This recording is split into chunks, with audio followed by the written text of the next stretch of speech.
I've seen many terrible things during my watch, but none more horrifying than a wasted second-round draft pick. That's why I always use my Fantasy Footballer's Ultimate Draft Kit to guide me through the cold. Though my friends and family league keeps getting smaller and smaller, my fantasy team's just getting stronger and stronger. Join me at www.ultimatedraftkit.com and prepare yourself to fight the good fight. Winter is coming, but so is my #FootClan title. I guess I do know something after all.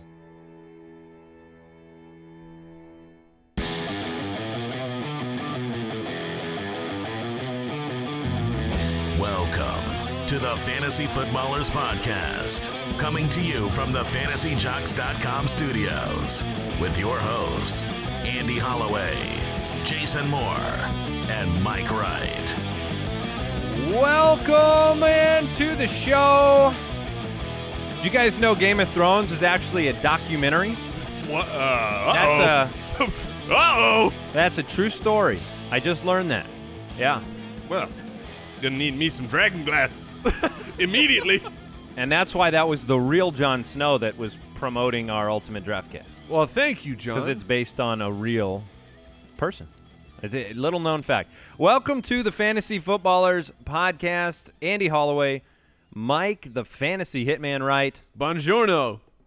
It sounds somehow delicious. Yeah, that's what I was going to say. And Jason Moore is here with a brand new Arizona Cardinals polo. Yeah. Are you on the coaching staff? I have been currently hired by the Arizona Cardinals. Currently.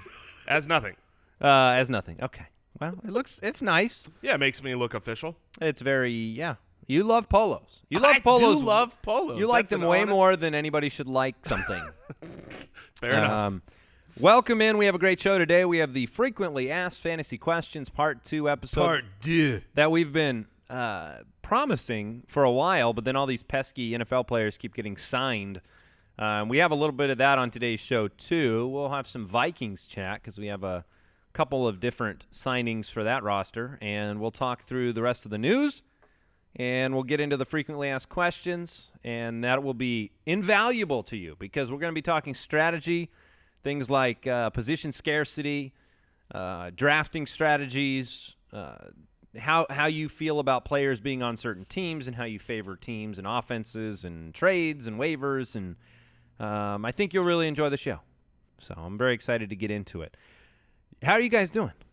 I'm doing excellent, my friend. Okay. Excellent. I appreciate you asking. Yeah. You got your Rule 86 shirt on today? I have the Rule 86 shirt on. My body still feels like a car wreck after Tuesday night's flag football game. Now, is it right that we've been playing flag football for quite some time. Quite some time, yes. Poorly, I might add. Is it right that is TJ Hernandez going to play with us on next Tuesday? There's rumors in the bushes that TJ Hernandez may be joining us to play some flag football on Tuesday night. We'll see. Worlds collide. I like it. All right. Today's quick question is this, guys. A little bit of news. Vikings have paid. They've paid up for Adam Thielen. 3-year, $17 million contract, $11 million guaranteed. So the quick question is, where do you project Stefon Diggs and Adam Thielen for the upcoming season? Adam Thielen is 27 years old. Stefon Diggs is 23. I am a very, very big Adam Thielen fan. There are times in which, look, we try to give you the best fantasy football information available, and we believe that is a combination of a lot of things. That is statistics. That is film. It's not one or the other, right? You can look amazing on film and destroy your fantasy team, and it does you no good to look amazing on film. You can also look bad on film, and because of volume, you can end up the 17th running back like Todd Gurley. Opportunity is king. So, to me, Adam Thielen has stood out. He did last year as a film passing the eye test guy to me. That did not always equate to fantasy value. There is a sea lion. Planet Earth 2 is here. What was your thought? That it didn't equate to fantasy value? Yeah. I said always. I did say did not always. So what do you have to say about Yes! I'm hooked on a Thielen. Wow, I should have we needed the accompaniment behind you. you. Yes, we certainly need to update that to be All right, I'll extend it out. So here's the deal. There were you wonder, okay, was Adam Thielen only valuable when Stefon Diggs was out? Maybe that's what happened last year, because there was a period of time where you were pretty safe to start Adam Thielen, and so I went back and looked, because I am really truly hooked on a Thielen. I love Adam Thielen. I love this signing. I like his rapport with Sam Bradford. Keep in mind, Sam Bradford got there like, okay, NFL games are tomorrow. Right. Why don't you go out there and throw passes? So it takes a while to build rapport. So I don't blame anyone, even Laquan Treadwell, for not having great fantasy production over the first few weeks of the season. But if you take the second half of the season, which in this case, sometimes it's just stupid to be like, well, the second half he's great, or weeks 1 through 4 he's great. But in this case, I think it's legit to say the first half of the year they were just trying to work things out. They had no rapport. He didn't know who his number one target was. I believe his number one target has shifted over to Adam Thielen. Number one? From weeks 10 through 17, basically the second half of the year. Where do you think Adam Thielen ranked as a wide receiver in fantasy football? And I'm talking standard. Well, okay, you can give your answer, because I know it's going to be very impressive. However, when you mix in when you mix in one of the best games in fantasy football history, that's going to that's going to bump up your overall rank. Yes, 12 for 202 and 2 or something like that. Yeah, it was an unbelievable game, and you're absolutely right, and I'm glad you point that out, because we don't want to overstate things. But I was going to say, I contend with your argument that he was safe to start, because if you don't know somebody's safe to start, he's not safe to start. Well, and we were learning that last year. I remember several times last season recommending to start him, so that's where I think a guy's safe. A guy that you might not have known coming into the season was going to have a good year, but when we say, hey, let's start Adam Thielen, anyways, from those weeks, including that big monstrous game, he was the wide receiver 12, as in a wide receiver 1. So yes, that big game had a really big impact, but in our half-point scoring format from weeks 10 on, he had 10 points, 15, 9, 10, 12, and then 40 points 2 weeks later. So you're in a I believe Adam Thielen is a wide receiver 2 this coming season. Hypothetical situation, you're choosing between Diggs and Thielen. Are you taking value out of this question? Out of the question, yeah. Let's just pretend you have a keeper selection and you have to trade a 5th-round pick for one of these two guys, and you have to just choose. And it's a half-point league. That's a great question. I think I'm sticking with Diggs. Because without Diggs' injury, Diggs was a double-digit machine. He was a high-volume player. I don't think I'm gonna bow out on him. But I like Thielen. I am certainly not bowing out on Diggs. I like Diggs, but I would choose Thielen, because what we saw was, if you look at earlier in the season, Stefon Diggs had some really good monstrous games, and I know he got injured earlier, but I mean, you look at that same stretch where Adam Thielen was really getting the targets, getting the receptions later in the year, when I think it's a little bit more indicative of how their offense was running. Thielen seemed to me to take over. But it's a legit question. I don't blame anyone going Dynasty, Diggs. I take Diggs as well. 23 years old. Yeah, Thielen is 25. 27. Right. He's 27. Really? He is. Yes, he's an older gentleman. But he's good. He's very good. And the value is better for Thielen. I will say that. In your fantasy drafts, the value is better for Thielen. Follow the show on Twitter at the FF Ballers. Follow me at Andy Holloway. Follow Jason at JasonFFL. Follow Mike at FF Hitman. That is his actual handle. Yes, it's me. It's me, America. The website is thefantasyfootballers.com. We have a bunch of great articles going up all of the time, including a very popular 2017 early fantasy football sleepers article by Eric Ludwig. We have Reception Perception coming out twice a week by Matt Harmon. And our first episode of the Frequently Asked Fantasy Questions has been converted into article form by Travis Strickland, and you can view that right now on the website, thefantasyfootballers.com. Or you can take that in. Some people like to read. Yeah. But the past episode is still available. All episodes are available. I'm just saying, it's still there if you want to go back a couple weeks ago. That's the beauty of the preseason, as we'll call it. You can go listen to all these episodes, and they have a lot longer shelf life. This isn't week 7 pickups. This is, the frequently asked questions apply all off-season long. So if you're on YouTube, we encourage you to subscribe to the show. You can get there at youtube.com/thefantasyfootballers.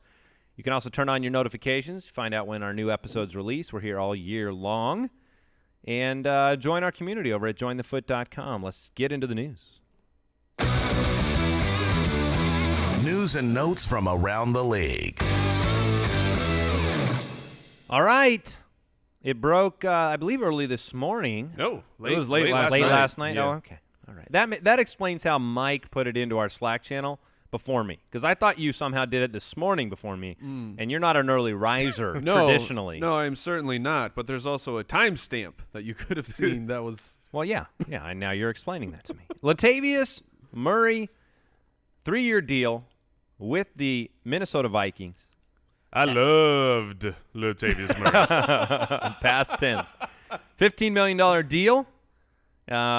I don't know if you saw the story. He came in and said, hey, I have too much respect for AP, because he wears 28 as well, the same number. Says he's not going to wear 28 in Minnesota. Nice. Jerick McKinnon. Did he go, I'm wearing 29? Jerick McKinnon had his oh shucks moment once again in the corner of the locker room. And look, Latavius Murray goes from one of the best offensive lines in the National Football League to one of the worst. The fourth best, literally. according to Pro Football Focus. Oakland was the 4th best on the whole of the year in 2016, and the Minnesota Vikings were 29th. I say the Vikings running backs for the Minnesota Vikings averaged less than a yard before contact, which puts them 3rd worst. We just talked about it. It was opportunity in Oakland behind that offensive line, and it was touchdowns that made Latavius Murray valuable last year. It was not big plays. He couldn't break the long one. He's not shifty. He runs upright. He runs into people. He gets hit a lot, and now he's going to get hit a lot more. But you got to try to do something to replace Adrian Peterson. I don't blame Minnesota for the signing. At the same time, he should have a lot of opportunity. Yes. So this is all going to come down to draft price for me. I would imagine he will be selected late 3rd, early 4th round, so he'll probably be going around guys that I would prefer to have. If they had not signed him and they brought Matt Asiata back, right, would you really believe the fantasy production would be that different between Latavius Murray and Matt Asiata? No, I do not. Yeah. It would be me neither. And the draft price for Asiata would have been way later. Yeah, so you're talking like 10th plus round. But what I'm saying is I'm not throwing myself out on Latavius Murray, but draft price will probably put give me there. some name. I guess I'll give you some names here. All right, excellent. Let's start here. Recent news: Latavius Murray, Eddie Lacy. Who would you rather have? Eddie Lacy, without a doubt, for me. Oh man, they're both bad offensive lines. I think Eddie Lacy is a good player. What I saw last year made me think he was good. What I saw last year from Latavius Murray made me like him for fantasy football because the Oakland Raiders line was very good. Two terrible offensive lines. Yeah, correct. I might actually go Murray there. I think I lean Murray as well. Really? I do. I think that he'll get because more I think it's just more volume. I believe in the volume there. I think Procise, I think Rawls, as it is today, and is Jamal. It's a 3-headed. What happened with Jamal Charles? I mean, he was visiting yesterday, despite them already signing Eddie. Well, Lacy. what did you say? He was going to just see the Space Needle. And yeah, it's true. They said he was visiting Seattle. I don't know if there was specifics on. Heard he's a visiting great the fish team market here. Yeah. So he's seeing the side of the real world Seattle. Yeah. So let me give you another name here. Let me get into some running backs. So you would take Murray, you said, right? Hesitantly, yes, I say that. You guys would both take Isaiah Crowell over Latavius. Oh, for sure. I think Crowell, man, such a good early. Jeremy Hill. Oh, I'll take Hill. I would take Murray. I'll take Jeremy Hill. I think the offensive line for the Cincinnati Bengals has been destroyed. Yeah. And while I do like the offense better, which means more opportunities probably down near the goal line for Hill, I'm more confident that Latavius Murray will get the work than I am Hill. The offensive line in Cincinnati is making me curious if I'm going to be able to pick Andy Dalton the way I want to pick him this year. That's very fair. Frank Gore or Latavius Murray. Oh, I'm sure Gore it's now. Oh, this season, I'm assuming it'll be Frank Gore, but there is a solid chance that Indianapolis makes a splash in the draft. I would be blown away if they don't use – I think that the Indianapolis Colts will use a running back in the first or second round, and I think that Frank Gore is donezo. Let's say they don't. If they don't and Frank Gore is the starter, then definitely – then he'll be the RB12. Do you think Frank Gore has gone to the copyright office and copyrighted Frank Gore as donezo? Because that's like you're going 8 years. Hey, but I've never been off the Frank Gore until this moment, because last year, the year before, I've always been a Frank Gore supporter. All right. But with their GM being gone, the one that brought in Frank Gore going to be 34 by the time the season starts. They're going another way. Put on your goggles, put on your raincoat, whatever it takes to shield yourself from whatever comes out of Mike when we talk about this next story. Oh, no. Rex Burkhead. Pick him up. 1 year, $3.15 million deal. Highest paid Patriots running back since Fred Taylor in 2010, which Mike would point out if I didn't. Rex Burkhead signed by the Patriots. There's been a rave. Why don't you explain your reasoning behind this celebration? Here's the deal. I am not 100% delusional on Rex Burkhead going TBD. to the New England Patriots. No, listen, hear me out. What I was very excited about is I think that he is talented. I think that he is not just a runner but a pass catcher. Like there's a skill set there that a guy deserves an opportunity. You go up to the New England Patriots, maybe you get the opportunity. Maybe you don't. But back when I was talking about grabbing Rex Burkhead, he was free. He was completely free, and now you have a guy who, if he is given that opportunity on the Patriots, I mean, what's the ceiling? What's the ultimate ceiling for Rex Burkhead is literally, to me, a running back one. If you hand the ball to Rex Burkhead around the goal line, he can be a one. Like LeGarrette Blount. And this, to me, bringing in Burkhead for this amount of money says we're done with LeGarrette Blount. Yeah. Now, the floor for Rex Burkhead is he is relegated to special teams, and you'll play him and he will give you no carries. So that's why I'm saying I'm not completely delusional that is a possibility. But to get a guy for free who can turn into just an absolute stud. I talked about Dion Lewis's contract. He's very cuttable. It's about a $200,000 salary cap. Dead money hit for the Patriots. That's nothing. I don't think James White's going anywhere. No, James White will absolutely be there. But there is a great opportunity here for Rex Burkhead, and it's only 1 year, but I mean $3 million. They gave him at least some money. Did you mention the fact you have him in all of our leagues? I did not bring that part up yet. That was on. I tweeted that out. I was very excited. My ownership of him is 100%. So I was very. Brooks came into the office. He's like, "Mike, did you hear the news?" So, what are you kidding me? He probably had a custom jersey made already. No, I hadn't heard the news. Brooks scooped me. He said, at first I thought he was punking me. Oh, Brooks, you got to punk Mike. I thought Ashton Kutcher was going to jump out of the window and say you're on MTV's Punked. But he went, and then there was many screams of delight, things that I'm probably embarrassed about if someone had seen them. I believe we should have that on video, right?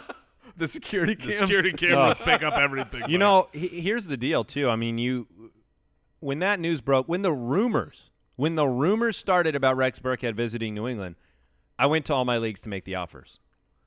And unfortunately, Mike Wright owned Rex Burkhead. And so you think I wasn't going to own him after talking about him the way I have Well, been? I'm just saying, if you're in a league and Mike Wright doesn't own Rex Burkhead, you should take advantage of that. That's all I'm saying. Thank you. All right, the Rams have signed Lance Dunbar to a 1-year, $3 million deal. Lance Dunbar is the historically injured yet very capable third-down running back, played for Dallas for many years. Benny Cunningham was a free agent and gone in Los Angeles. And so you could have a situation where, much like Washington, where Sean McVay played a first and second down banger and then brought Chris Thompson in, you could have the same situation here with Lance Dunbar, assuming he stays healthy. It was a signing they had to make. How much do you guys read into this impacting Todd Gurley for 2017? If what you say comes to fruition, I think and there's a great chance of it, because Dunbar is a spectacular satellite running back. But if Todd Gurley is going to lose those receptions, I mean, I believe he was in the 40s. He was. That will harm him moving forward. You take away third downs from him, it's going to be trouble. Okay. All right. Any thoughts, Jason?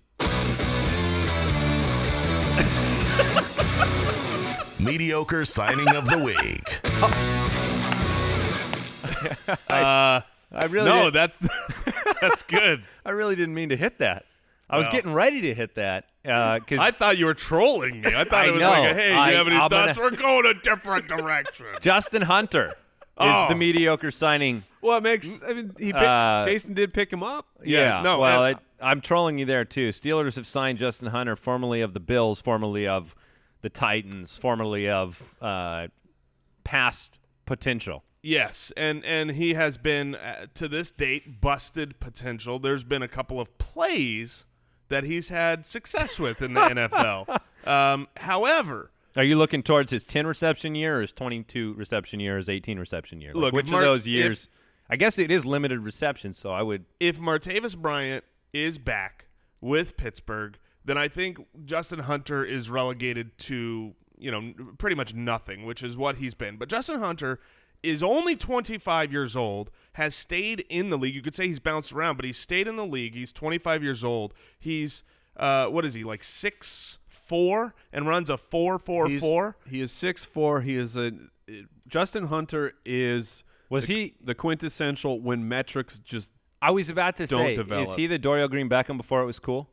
No, because Dorial Green Beckham did not post athletic scores like Justin Hunter. Justin Hunter's a freak. Yeah, and what's funny is his player profiler comp, Justin Hunter, is Martavis Bryant. Well, and that makes sense. And this is why I'm saying if you're in a dynasty league where you've got 25 guys on the roster, pick him up. Pick up Justin Hunter because now he's playing for Ben Roethlisberger, just running nines down the side who can, air it out when he's at home and, connect on some deep bombs. So I'm picking up Justin Hunter. If he ends up in that Marcus Wheaton role, who's better, Marcus Wheaton or Justin Hunter? Marcus Wheaton.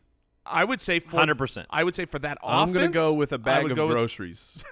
I think Justin Hunter fair answer. For that offense is better than Marcus Wheaton. I don't see. Do you think he's better than Darius Heyward-Bey? No, because I don't think so. I don't.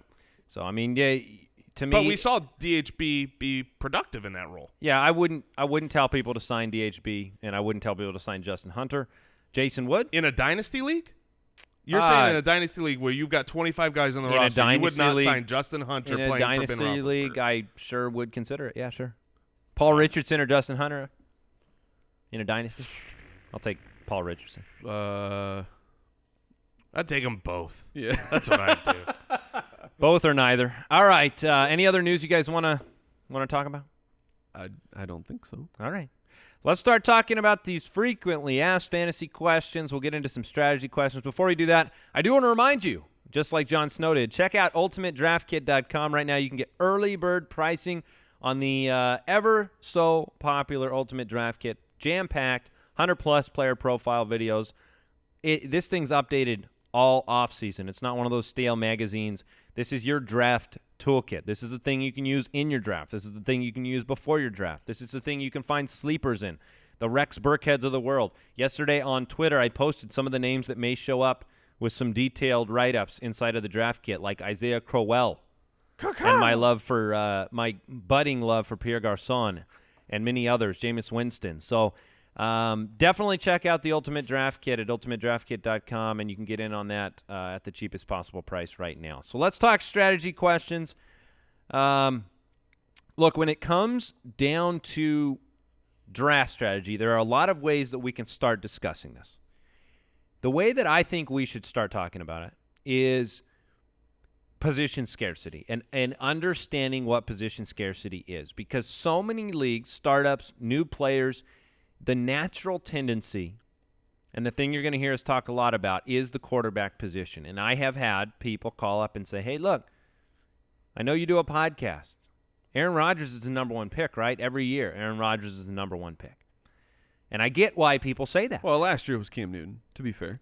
No, yeah, but unless you were if you're a new player, it's the biggest name from the previous year. From the previous year. At the quarterback position. So let's talk for a minute about position scarcity, because one of the strategy questions that we have is, look, when do you draft single positions like quarterbacks and tight ends? And how does position scarcity factor in? And why aren't Aaron Rodgers and Tom Brady and Matt Ryan the number one pick in the draft, because for a lot of people, that's the viewpoint.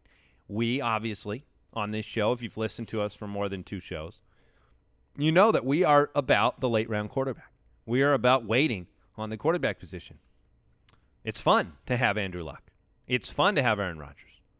So, Mike, introduce us to the concepts of position scarcity so we can start our discussion on draft strategy with that. Sure. So I'll focus on the quarterback. The deal with the quarterback is you only have to play one. So we preface this conversation. This is for single quarterback leagues. If you're talking a super flex or a 2-quarterback league, things change drastically. Yeah. Right? So this talk is just for single quarterback things. But here's the deal. Last year, 40 quarterbacks posted a top 12 week.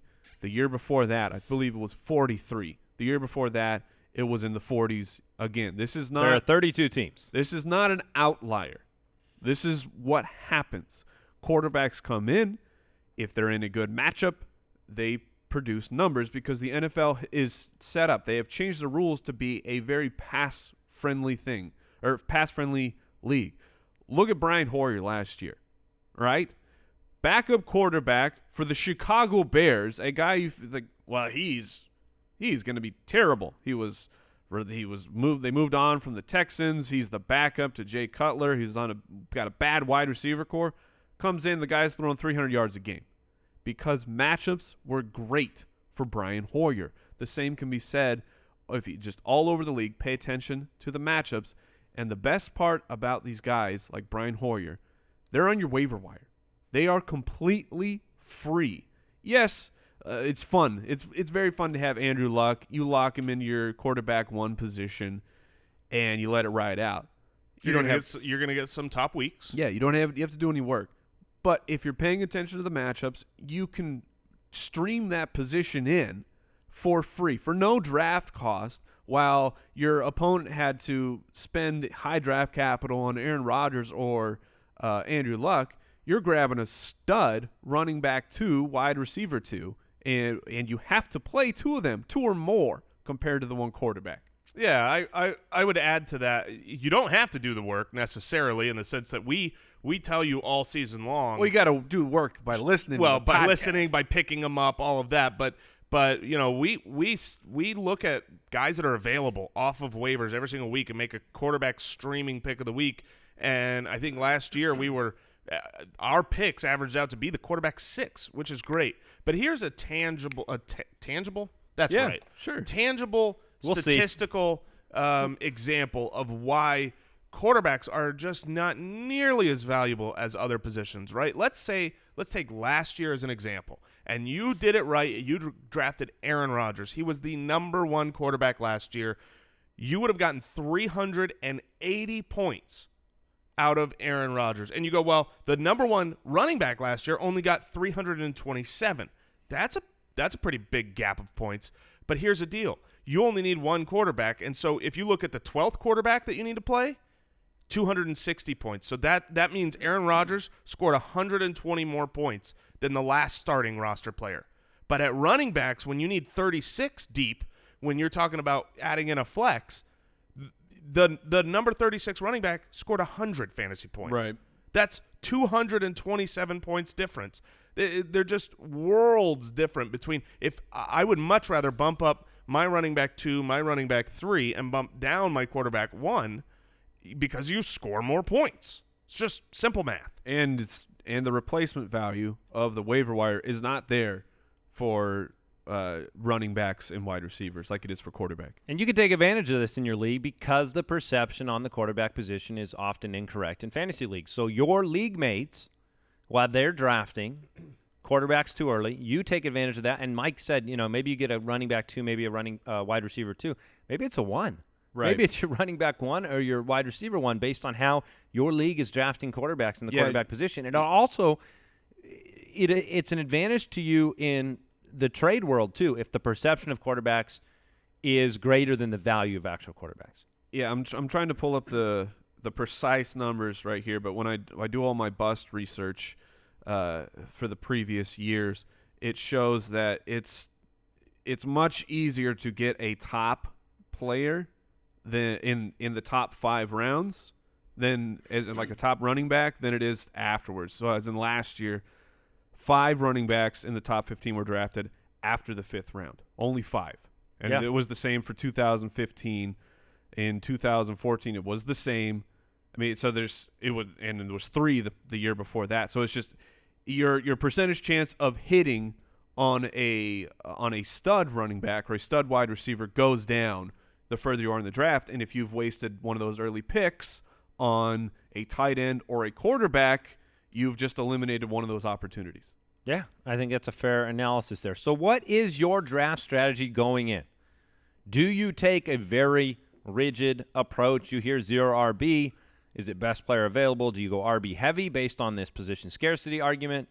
What is your preferred draft strategy? Just summation. I go running back heavy. I know that 0 RB, and if you're not familiar with 0 RB, the approximation, kind of to summarize it, is just that running backs are fragile. They get hurt. You can hopefully find a replacement in the waiver wire, and backup guys gain value as the season goes along. But you still have to, just like you have to hit on top running backs, you would have to hit on your backups. You have to hit on your waiver wire. There's lots of arguments for and against it. I just prefer to load up on running backs in the draft. So I guess I kind of mix a little bit of the 0 RB theory is I want a lot of backups on my bench. That's what I do too. But I also spend earlier draft capital on the higher end, what I perceive are the higher end running backs as well. But I will not lock that in and say I have to grab a running back in the first round. I don't have any rules like that. I think that's part of why. So I'm very similar to what you just said. I try to avoid risk in the first round or two to the best of my ability, which is impossible. But my problem with 0 RB is not with the strategy. It can win. You can succeed there. But my problem with that is I like to stay fluid in a draft. I like to wait to who falls to me in that first round and then that second round and make the right positional pick there. If you're going 0 RB, you got to go 0 RB.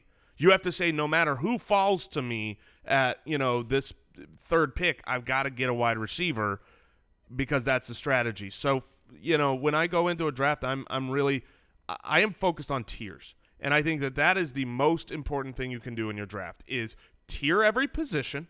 And we tier them in the Ultimate Draft Kit if you want to look at what our tiers are and say, this is a tier 1 wide receiver. This is a tier 2 running back. And when you get to your spot in round 3, you go, man, there's still a tier 1 wide receiver on the board according to my tiers, and I'm in the tier 2, tier 3 running backs. I'm taking this tier 1. I mean, it's just It's really clear, and it gives you a powerful team. It really helps you focus on the studs, on the real high upside guys. It's like teams in the NFL draft that say, I'm taking the best available. That's they've got their big board, and they do that. Yeah, so like real NFL teams just say, I have a round 2 grade on this guy, and now it's the 4th round, and there's a guy on the board who's a round 2 grade for me. Another way to say that is value. Yeah, you're looking at your draft and you're saying, what is the best value that I can get? And if you make value-based decisions throughout your fantasy draft, the end result is gain after gain after gain, and that should put you over the top with your opponents, or at least set the foundation, right? You don't win your league at your draft, but you set a strong foundation that you build upon week over week. And so if you get value at those positions, it gives you flexibility, gives you opportunity for sleepers and for breakouts, and it gives you the best possible chance to stack the cards in your favor. So let me ask you guys this. It's a question we get a lot, frequently asked question. How much do you factor the team a player is on? And so we're talking about the good or bad offense situation, or a good and bad quarterback throwing to your wide receiver, or vice versa, right? A quarterback that has a lot of talent maybe doesn't have the wide receiver core. Talk about offensive lines. What is do you have an overarching thought on that? Is that just a piece of the puzzle? It's certainly, all of those things are a piece of the puzzle, and they're each different. So a strong offensive line correlates to me for running backs. I much prefer a running back with a strong offensive line. I mean, you talked about, so the Buffalo Bills. Well, you just talked about Latavius Murray, right? Right. Say the Buffalo Bills, number one in the league when it was running backs yards before contact. Who dominated last year? LaShawn McCoy and even Mike Gillislee, when he came in his limited opportunities, put up usable fantasy production. The Cleveland Browns are, which people they say the average football watcher may not realize this, the Cleveland Browns had a good offensive line when it came to running backs, which is why Crowell had not a fantastic year, but a pretty good year. 4.9 a carry. Right. And he was I believe a 2, so he was usable. So that factors in.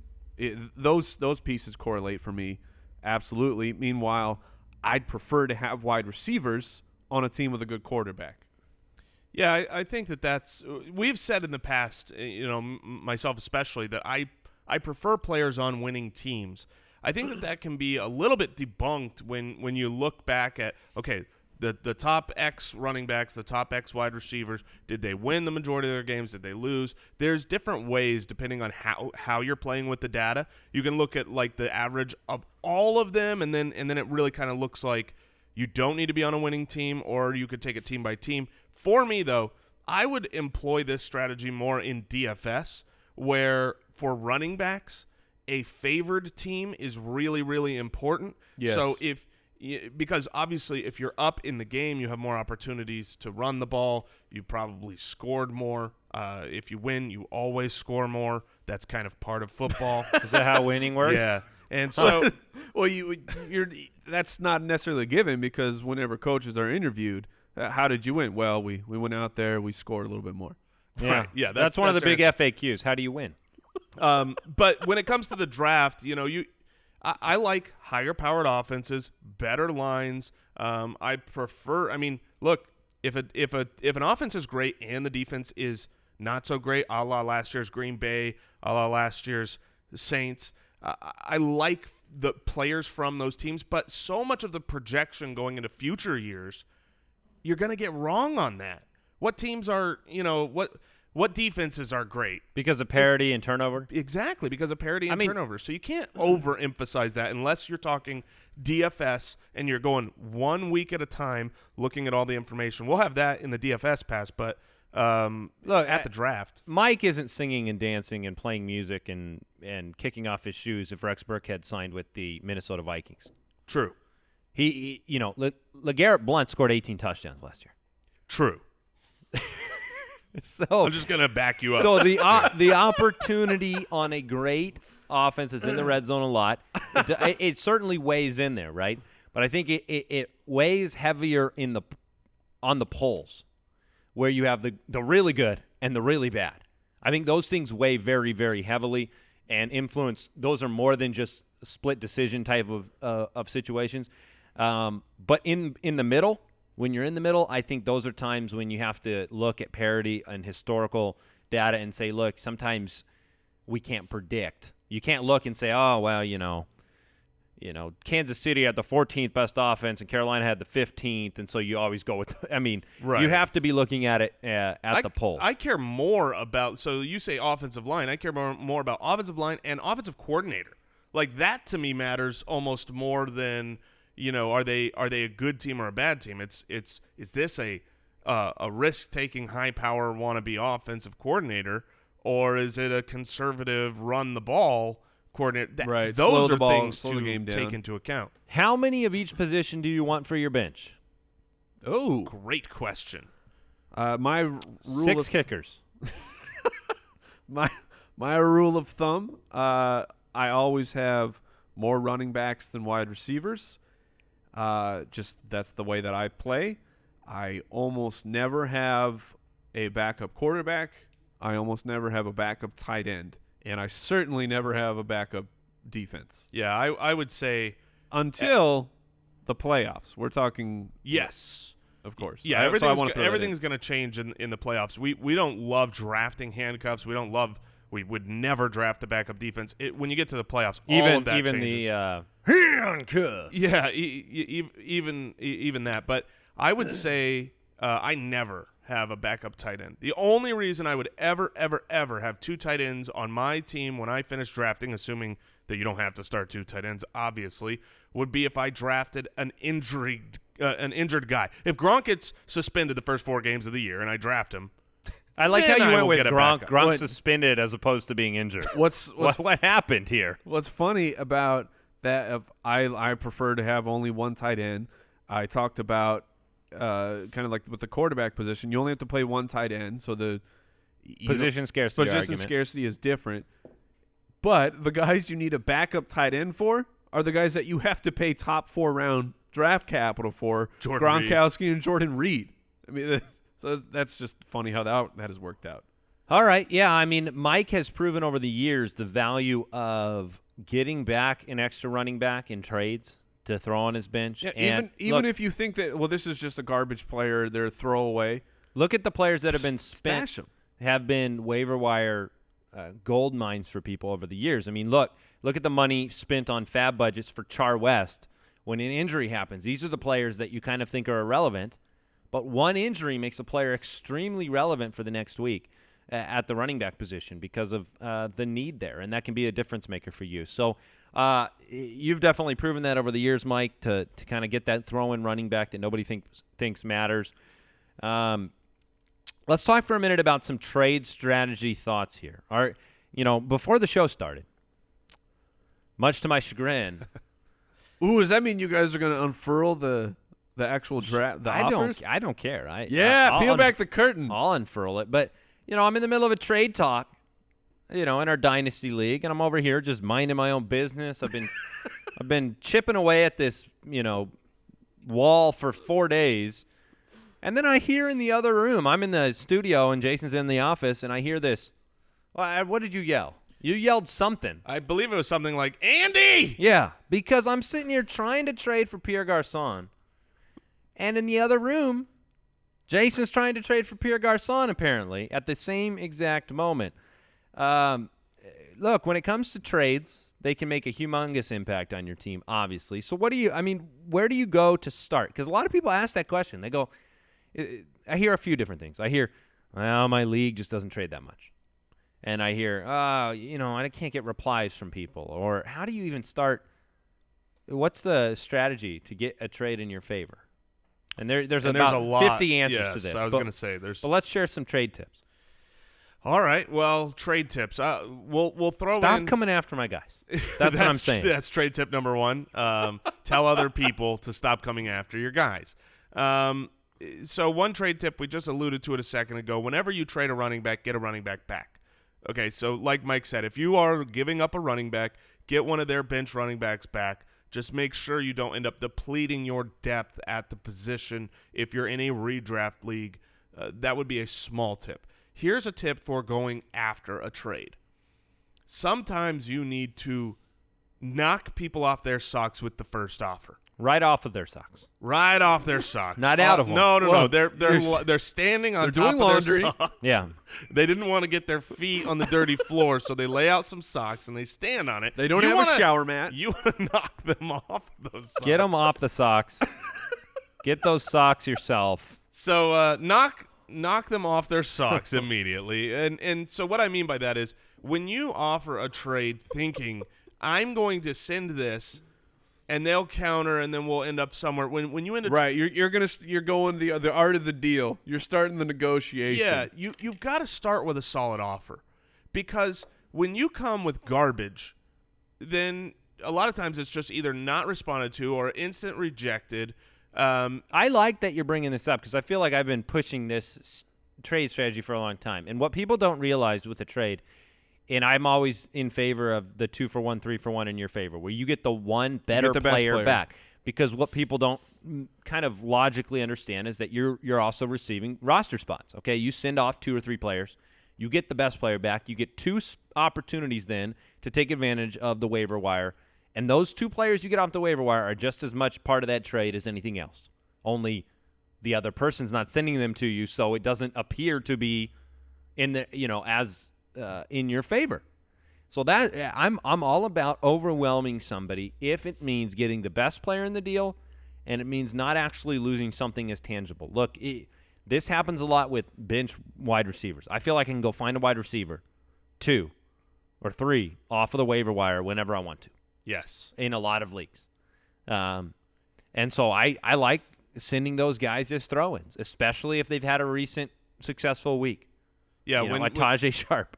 When you have a wide receiver 2 or 3 that has a good week, I completely agree with you. That's when I'm packaging them. Cash it in. I'm packaging them with a decent running back and going after a really good running back. Something like that, taking advantage, because to replace the wide receiver is pretty easy. I mean, I've always found over the last few years that if you need to find – I mean, you picked up Cam Meredith last year and had a great run of time with him. You picked up so many guys every single year at wide receiver. And the thing is the position is so deep now with so many teams running 3 wide receivers that produce, that even if there's not a guy that's going to be great, you can stream your flex with a wide receiver just based on matchup most weeks. I also would say I'm going to add this one in there. I don't know if we brought it up before. I'm going to call it look for a seam.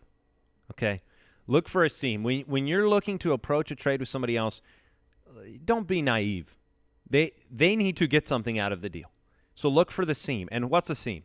A seam is Chris Johnson is desired by the David Johnson owner. Okay, if you had Chris Johnson, he had a game, you've got him on your team, that's a seam. That's an attractive piece that you have nobody else has, right? Hometown favorites. That's a seam. If you have a player in your league who loves let's say the San Diego Chargers. Los Angeles. The Los Angeles Chargers. They don't love them anymore. And that player maybe places a slightly higher premium on Travis Benjamin. That's a seam. So look for opportunities because those are throw-in pieces. That's not the headliner of the trade. But if you make a one-to-one trade and you throw in that little seam piece, the handcuff or the hometown favorite, that's how you can finish that trade. And I'll piggyback off of that because hop on. I will say this. Another really important thing. We get asked, this is frequently asked fantasy questions. And one of the most common questions we get asked that we can never answer and will never be able to answer is, how did Jason get on the show? Is why does Jason speak so bad? No, the question is, I need a blank. Who should I trade for? Yes. Oh, it's I have this guy. Who should I trade them for? Yes, exactly. Yeah. Who should I trade them for?